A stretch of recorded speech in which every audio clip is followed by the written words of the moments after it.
Depression বা বিষণ্ণতা একটি চিকিৎসাযোগ্য মানসিক রোগ। এর জন্য মনোচিকিৎসকের পরামর্শ অবশ্যই নেওয়া উচিত।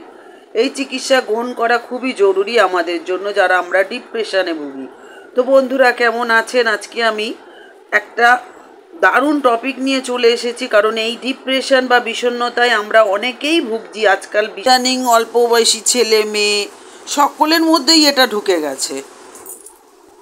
আজকে আমি এই ডিপ্রেশনের উপসর্গ কি, ডিপ্রেশন কোথার থেকে আসে, ডিপ্রেশন দূর করার উপায় সমস্ত নিয়ে আমি আলোচনা করব, এবং তার সাথেও আমি বলবো যে এই ডিপ্রেশনের জন্য মানুষ একদম একা হয়ে গেছে এখন।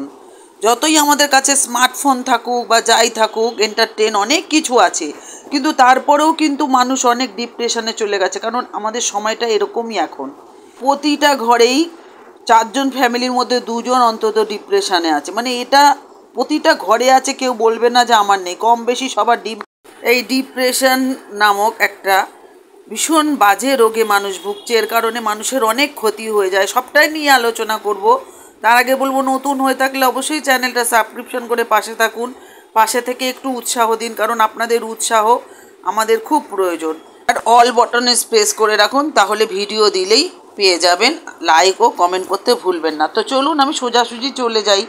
ডিপ্রেশন কোথা থেকে আসে, ডিপ্রেশনের উপসর্গ কী, এবং এই ডিপ্রেশনের থেকে একাকিত্ব থাকার পর আমরা কি করে নিজেকে সেখান থেকে বের করব, সবটাই আমি আজকে বলবো। খুবই ইম্পর্টেন্ট হতে চলেছে। ভিডিওটি স্কিপ না করে পুরোটা শুনুন মন দিয়ে। ডিপ্রেশন ছাড়া প্রতিটি মানুষই কিন্তু মাঝে মধ্যে দুঃখ বা কষ্ট পেয়ে থাকেন। এটি আমাদের জীবনের একটা নিত্য নৈমিত্তিক ব্যাপার। তাহলে ডিপ্রেশনটা কি বা বিষণ্ণতাটা কি? ডিপ্রেশন হলো শূন্যতা, দুঃখ বা আনন্দ অনুভব করতে না পারার একটি দীর্ঘস্থায়ী অনুভূতি, যা স্পষ্ট কারণ ছাড়াই ঘটতে পারে।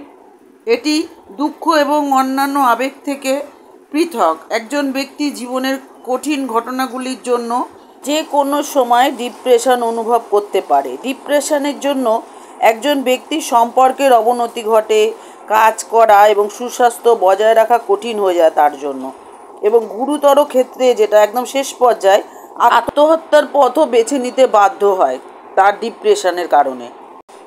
বিশ্ব স্বাস্থ্য সংস্থার মতে বিষণ্ণতার জন্য প্রতি বছর হাজার হাজার মানুষ কিন্তু আত্মহত্যার পথ বেছে নেয়। জেনে রাখা ভালো, ডিপ্রেশন প্রাপ্তবয়স্ক, কিশোর, এমনকি শিশুদেরও প্রভাবিত করতে পারে। এই ডিপ্রেশন এমন একটি রোগ যা ক্রমাগত দুঃখ, শূন্যতা এবং আনন্দ হারানোর অনুভূতি সৃষ্টি করে। সাধারণ মেজাজের যে ওঠানামা, তা থেকে কিন্তু এটা অনেকটাই ভিন্ন। ধীরে ধীরে মানুষ এটিকে জীবনের নিয়মিত একটা রুটিন হিসাবে মনে করে। এবার আমি ডিপ্রেশনের লক্ষণ এবং উপসর্গগুলো আপনাদের সাথে শেয়ার করব। দেখুন তো আপনাদের মধ্যে এগুলো কার কার আছে, তাহলেই বুঝবেন আপনারাও ডিপ্রেশনে ভুগছেন, এবং আমি এটাও পরে বলে দেবো যে ডিপ্রেশন থেকে আপনারা কি করে বেরোবেন। ডিপ্রেশন হলে মানুষের মানসিক এবং শারীরিক অনেকগুলো লক্ষণ সৃষ্টি হয়। সেই বিষণ্ণতার লক্ষণ বা সমস্যার মধ্যে বেশি দেখা যায় যেগুলো, সেগুলোই আমি বলছি। ক্লান্তি, ঘুম বা খাদ্য নিয়মের পরিবর্তন, মনোযোগ, স্মৃতিশক্তির অভাব এবং এমনকি আত্মহত্যার মতো ভাবনাও দেখা দিতে পারে। তো শারীরিক সমস্যা যেগুলো হয়, খুব ক্লান্তি থাকে, দুর্বলতা থাকে। ডিপ্রেশনে ভুগলে সারাদিন দুর্বল লাগে, খুব দেখবেন ঘুমের সমস্যা হয়, বেশি ঘুমানো বা ঘুমের অভাব দুটোই কিন্তু ডিপ্রেশন। খাবারের রুচি কমে যায়, কোনো কিছু খেতে ইচ্ছা করে না, বেশি খাবার খাওয়ার প্রবণতাও অনেক সময় দেখা যায়। এর যে উপসর্গগুলো আছে সেগুলো জেনে নিই। যেমন ধরুন, মাথা ব্যথা, পেটে ব্যথা বা অন্য কোনো শারীরিক ব্যথার অনুভব হতে পারে, হজম সংক্রান্ত সমস্যা হতে পারে, পেটের নানা প্রবলেম হতে পারে, মনোযোগের অভাব হয়। কোনো ধরুন সিদ্ধান্ত নিতে যাচ্ছেন, আপনি বুঝতে পারছেন না আপনি কি করবেন, ঠিক করে উঠতে পারছেন না। স্মৃতিশক্তি দুর্বল হয়ে যায়। কোনো জিনিস ধরুন আপনি কোনো জায়গায় রেখেছেন, কোথায় রেখেছেন, হাতের কাছেই আছে, অথচ খুঁজে পাচ্ছেন না। দেখবেন চাবি, বিশেষ করে চাবির ক্ষেত্রে হয় কি, নিজের পকেটেই হয়তো চাবিটা রেখেছেন, বা টেবিলের ওপর চাবি রয়েছে, হাতের কাছে রয়েছে, এটা আমার ক্ষেত্রেও হয়, খুঁজে পাচ্ছি না। তারপরে ধরুন, অতিরিক্ত চিন্তা যারা আমরা করি তাদের তো ডিপ্রেশন আসবেই। যেমন অপরাধ বোধে ভোগা, যে ওকে এটা কেন বললাম, আমি এটা কেন করলাম। তারপরে ধরুন নিজেকে খুবই মূল্যহীন মনে হয়, খুব আশাহীনতায় ভুগি আমরা, ভবিষ্যৎ নিয়ে হতাশ হয়ে যাই, আত্মহত্যার চিন্তা চলে আসে।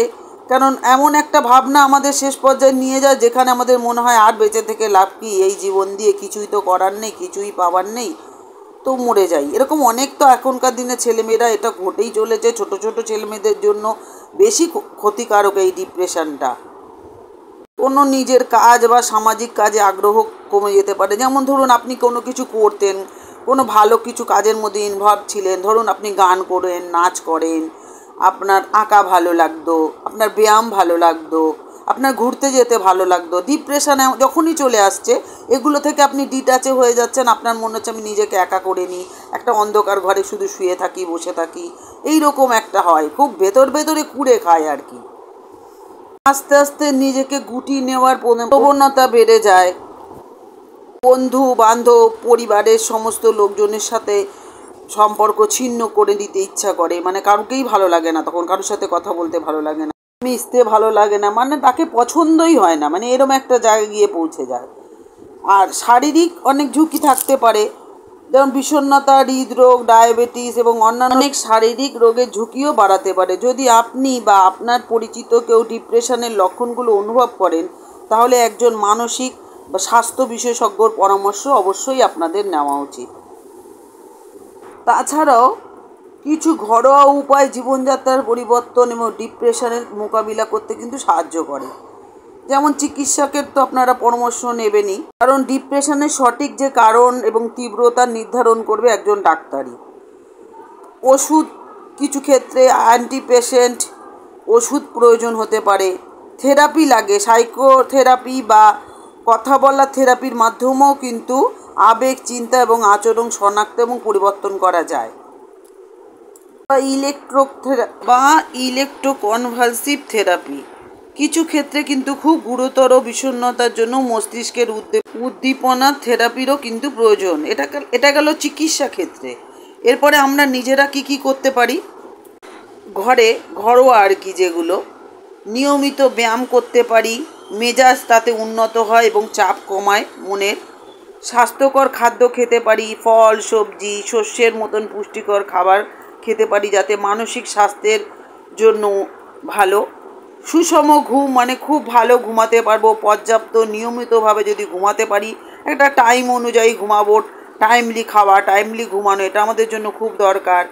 মানসিক চাপ মোকাবেলা করতে পারি, যেমন যোগা, ধ্যান বা অন্যান্য আরও কিছু, যেমন ধরুন মেডিটেশন করতে পারি, আমরা কোনো মন্ত্র চ্যান্টিং করছি, কোনো জিনিস বা বস্তুর দিকে তাকিয়ে আমরা মেডিটেশন করতে পারি। অনেক কিছু আছে মেডিটেশন করার মতো জিনিস, অনলাইনেও কিনতে পারেন। ডিপ্রেশনের কারণে আমরা কি করেছিলাম, সামাজিক কার্যকলাপ থেকে দূরে ছিলাম, যেমন বন্ধু বান্ধব, আত্মীয় স্বজন, এদের সাথে বেশি মেলামেশা করতাম না, প্রায় সম্পর্ক ছিল না। কিন্তু আমাদেরকে উন্নত করতে হবে তাদের সাথে সম্পর্কগুলো, বন্ধু বান্ধবের সাথে সময় কাটাতে হবে, আত্মীয় পরিজনের সাথে ঘুরতে যেতে হবে, বেড়াতে যেতে হবে, কাজে জড়িয়ে পড়তে হবে নিজের কাজ নিয়ে। নিজের ভালো লাগা অনেক কাজ এতদিন হয়তো করতাম না ডিপ্রেশনের কারণে, সেগুলো নতুন করে চালু করবো। আঁকতে ভালো লাগলে আবার আঁকবো, গল্প করতে ভালো লাগলে অনেক গল্প করব বন্ধু বান্ধবের সাথে, আড্ডা মারবো, তারপরে ঘুরতে যাব, নাচ করব, গান করব, যেগুলো আমার মধ্যে ছিল সেই গুণগুলো, সেগুলোকে আমি আবার শুরু করব, যাতে আমি নিজে ব্যস্ত হয়ে থাকি এগুলোর মধ্যে। ডিপ্রেশনের কারণে দেখবেন অনেকে নেশা বাড়িয়ে দেয়, অনেকে বেশি করে অ্যালকোহল টাইপের জিনিস, তারপর ধরুন সিগারেট খায়। তো এগুলো যতটা সম্ভব চেষ্টা করবেন কমানোর। আর গানের মাধ্যমে নিজেকে, বললাম আমি, গান, নাচ, এগুলোর মাধ্যমে নিজেকে ডুবিয়ে দিন, বেশি করে গান শুনুন, সিনেমা দেখুন দরকার হলে। এইভাবে নিজেকে এই সমস্যা থেকে বের করার চেষ্টা করুন। এতে কি হবে, আপনার বিষণ্ণতার লক্ষণগুলো আস্তে আস্তে কমতে শুরু করবে। আর যদি আপনি মনে করেন খুব বেশি মাত্রায় আপনার ডিপ্রেশন অনুভব করছেন, অবশ্যই কিন্তু মনোচিকিৎসকের সাথে যোগাযোগ করবেন, তাদের পরামর্শ অনুযায়ী নিজেকে চালনা করবেন, তাতে আপনি সুস্থ হয়ে যাবেন। এবার বলবো, এইসব কারণে তো একাকিত্বে ভোগে মানুষ, সেই একাকিত্ব থেকে আমরা কি করে বেরোবো সেটাও আমি এই ভিডিওর মাধ্যমে আপনাদের শেয়ার করছি। আপনারা মন দিয়ে শুনুন। একাকিত্বে ভুগবেন না। যদি একাকিত্বে ভোগেন, এই কয়েকটি অভ্যাস জীবনের শূন্যতা দূর করবে বা সুস্থ করে তুলবে। আজকের এই দ্রুতগতির জীবনে অর্থাৎ ফাস্ট জীবনে একাকিত্ব এবং শূন্যতা বোধ করা সাধারণ হয়ে উঠেছে প্রত্যেকটা মানুষেরই। কখনো কখনো দেখবেন নিজের কাজ কমে গেলে বা কাজ করছেন না, কিছু অফ রেখেছেন, তাতে একজন ব্যক্তি নিজের শূন্যতা বোধ করে বা একাকিত্বে ভোগ করে। কখনো কখনো সব কিছু থাকা সত্ত্বেও, এত লোকজন ভিড় ভাট্টা, তারপরেও মনে হয় আমি খুব একা। অনেকেই এই মানসিক শূন্যতার সঙ্গে লড়াই করেন, কিন্তু কিছু ভালো অভ্যাস গ্রহণের মাধ্যমে এটা কাটিয়ে ওঠা যেতে পারে। তো দেখে নিই সেই অভ্যাসগুলো কি কি। আপনিও আজ থেকে এই অভ্যাসগুলো শুরু করে দিন। এই অভ্যাসগুলো আপনাকে মানসিক শান্তি এবং সুখ পেতে সাহায্য করবে। প্রতিদিন কিছু সময় একা কাটান এবং আপনার চিন্তা ভাবনাগুলো বোঝার চেষ্টা করুন। নিজেকে চিনুন। নিজেকে যদি না চেনেন, এখান থেকে বেরোতে পারবেন না। আমার কি ভালো লাগে, আমার কি করতে ইচ্ছে করে, আমার কোনটা করা উচিত, এগুলো নিজেকে নিয়ে আগে পরীক্ষা নিরীক্ষা করুন। আত্মদর্শন আপনাকে আপনার অনুভূতি শনাক্ত করতে এবং নিজেকে আরও ভালোভাবে বুঝতে সাহায্য করবে। নতুন শখ, ধরুন আপনার শিল্প, সঙ্গীত, চিত্রকলা, বাগান করতে ভালো লাগে, ঘুরতে যেতে ভালো লাগে, নতুন ভাষা শিখতে ইচ্ছে করে, এই ধরনের শখ যদি থাকে, সেগুলো আপনারা আবার পুনরায় চালু করতে পারেন। বা যদি না থাকে, তাহলে এই শখগুলো বা অভ্যাসগুলো আপনাকে মনোযোগী করবে এবং আপনাকে একাকিত্ব থেকে বের করবে। তাই এই ধরনের শিল্পকলা বা শখ আহ্লাদগুলো নতুন করে চালু করুন বা তৈরি করুন, নিজের মধ্যে আনুন। পড়ার অভ্যাস কিন্তু খুব ভালো আমাদের জন্য। ভালো বই পড়া আপনাকে একটি নতুন জগতের সঙ্গে সংযুক্ত করে এবং আপনার চিন্তা ভাবনাকে একটি নতুন দৃষ্টিভঙ্গি দেয়। এটি আপনাকে একাকিত্ব থেকে বেরিয়ে আসতে সাহায্য করে এবং আপনাকে মানসিক শান্তি দেয়। শারীরিক কার্যকলাপ তো বললাম, যোগব্যায়াম, ধ্যান, হাঁটা, জিমে যাওয়া, মেডিটেশন কেবল শরীরকেই সুস্থ রাখে না, মনকেও ইতিবাচক রাখে। একাকিত্বের অনুভূতি কমাতে শারীরিক কার্যকলাপ কিন্তু ভীষণই কার্যকরী আমাদের জন্য। আর সংযোগ করার চেষ্টা করুন, নতুন বন্ধু তৈরি করুন। পুরনো বন্ধু বান্ধব, আত্মীয় স্বজন যাদের সাথে এতদিন আপনি মিশতেন না, তাদের সাথে আবার সংযোগ স্থাপন করুন। সামাজিক কর্মকাণ্ডে অংশগ্রহণ করুন এবং স্বেচ্ছাসেবক হিসাবে কাজ করুন। সমাজের ভালো করুন, পশু পাখিকে সেবা করুন। এটি আপনাকে একটু উদ্দেশ্য দেবে এবং একাকিত্ব থেকে দূর করবে। নিজের ভালো লাগাকে বেশি করে দ্বিগুণভাবে ভালো লাগান নিজের মধ্যে। ওই যে গান শুনতে ভালো লাগে, বেশি বেশি করে গান শুনুন। একসময় অনেক শুনেছেন, মাঝখানে এইসবের জন্য আপনার মনে হয়েছে ভালো লাগে না কিছু, আবার নতুন করে বেশি করে গান শুনুন। তারপর আমরা যারা কলকাতার দিকে থাকি, তারা তো মাঠ ঘাট গাছপালা কিছুই আমরা পাই না। তো আমরা কি করব, কলকাতার এমন অনেক রাস্তা আছে ফাঁকা, খুব সুন্দর। ধরুন ময়দানের দিকে চলে যান, ধর্মতলার দিকে ভেতর একটু চলে যান, দেখবেন অনেক ফাঁকা রাস্তা। ওখানেও আপনারা হেঁটে দেখবেন আপনার মন ভালো হয়ে যাবে। কেউ নেই, একাই ঘুরুন না। অন্ধকার থেকে আলোতে আসতে হবে তো নিজেকে। কারণ ডিপ্রেশন খুব বাজে একটা রোগ, যেগুলো আমাদেরকে আস্তে আস্তে ক্ষয় করে দিচ্ছে। বিশেষ করে আমাদের আগামী প্রজন্ম বা আমাদের যারা ছোট ছেলে মেয়ে, তারা কিন্তু শেষ হয়ে যাচ্ছে এইভাবে ডিপ্রেশনের কারণে। তো খুব এই রোগ থেকে আমরা চাইবো নিজেরাও বাঁচবো এবং অপরকেও বাঁচাবো। তো বন্ধুরা, এই ভিডিওটা আপনাদেরকে কতটা সমৃদ্ধ করতে পারলো আমাকে কমেন্টের মাধ্যমে জানাবেন। আর যদি ভালো লাগে অবশ্যই আত্মীয় পরিজন সকলের সাথে শেয়ার করবেন। তো বন্ধুরা, আজকে আসি, আবার দেখা হচ্ছে নতুন আরেকটা ভিডিও নিয়ে। আর এতক্ষণ আমার ভিডিওটা দেখার জন্য, আমার সাথে থাকার জন্য আপনাদেরকে অনেক অনেক ধন্যবাদ। এই বলবো, খুব ভালো থাকুন, সুস্থ থাকুন, মানসিক শারীরিক দুইভাবেই ভালো থাকুন।